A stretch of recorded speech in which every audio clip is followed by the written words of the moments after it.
نبی اکرم صلی اللہ علیہ وسلم کی اطاعت اور آپ کی اتباع اور آپ کے خلفاء رضی اللہ تعالی عنہ کی اتباع کے بارے میں احادیث۔ حضرت ابو ہریرہ رضی اللہ تعالی عنہ حضور اقدس صلی اللہ علیہ وسلم کا ارشاد نقل کرتے ہیں، جس نے میری اطاعت کی اس نے اللہ کی اطاعت کی، جس نے میری نافرمانی کی اس نے اللہ کی نافرمانی کی، اور جس نے میرے امیر کی اطاعت کی اس نے میری اطاعت کی، اور جس نے میرے امیر کی نافرمانی کی اس نے میری نافرمانی کی۔ حضرت ابو ہریرہ رضی اللہ تعالی عنہ حضور اقدس صلی اللہ علیہ وسلم کا ارشاد نقل فرماتے ہیں کہ میری ساری امت جنت میں داخل ہوگی، لیکن جو انکار کرے گا وہ جنت میں نہیں داخل ہوگا۔ عرض کیا گیا، اور کون انکار کرے گا؟ آپ نے فرمایا، جس نے میری اطاعت کی وہ جنت میں داخل ہوگا، جس نے میری نافرمانی کی اس نے انکار کیا۔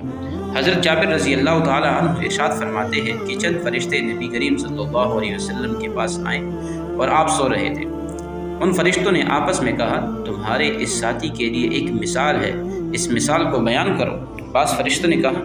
کہ یہ سو رہے ہیں، اور بعض فرشتوں نے کہا ان کی آنکھیں سوتی ہے اور دل بیدار رہتا ہے۔ فرشتوں نے کہا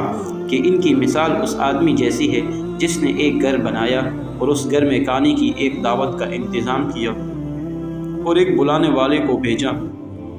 تو جس نے اس بلانے والے کی بات مانی وہ گھر میں داخل ہوا اور اس دعوت میں کھایا،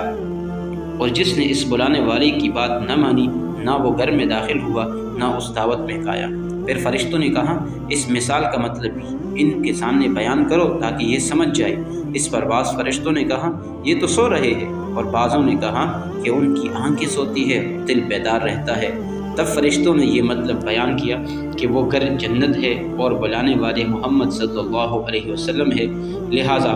جس نے محمد صلی اللہ علیہ وسلم کی اطاعت کی اس نے اللہ کی اطاعت کی، اور جس نے محمد صلی اللہ علیہ وسلم کی نافرمانی کی اس نے اللہ کی نافرمانی کی۔ حضرت ابو موسیٰ رضی اللہ تعالی عنہ حضور اقدس صلی اللہ علیہ وسلم کا ارشاد نقل فرماتے ہیں کہ میری اور اس دین کی مثال جس کو دے کر اللہ تعالیٰ نے مجھے بھیجا ہے اس آدمی جیسی ہے جو اپنی قوم کے پاس آیا اور کہا،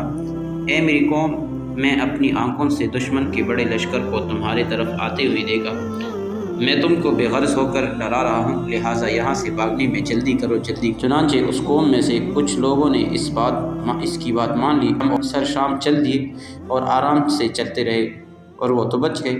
اور اس قوم میں سے کچھ لوگوں نے اسے جھوٹا سمجھا اور وہ وہیں ٹھہرے رہے، تو دشمن کے لشکر نے ان پر صبح صبح حملہ کر کے ہلاک کر دیا اور ان کو بالکل ختم کر دیا۔ یہ مثال ان لوگوں کی ہے جنہوں نے میری بات اور جو دین حق میں لے کر آیا ہوں اس پر عمل کیا، اور ان لوگوں کی جنہوں نے میری نافرمانی کی اور جو دین حق میں لے کر آیا ہوں اس کو جھٹلا دیا۔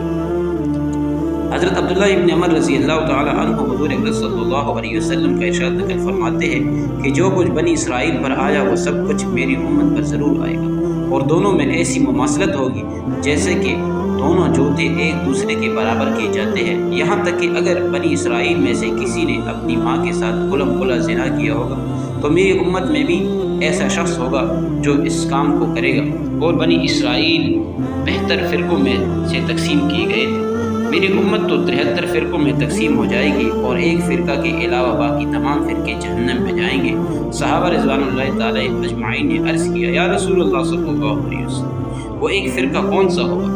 آپ نے فرمایا، جو اس راستے پر چلے جس پر میں ہوں اور میرے صحابہ ہیں۔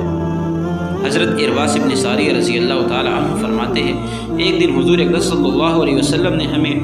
نماز پڑھائی اور پھر اپنے چہرہ انور کے ساتھ ہم لوگوں کی طرف متوجہ ہوتے ہوئے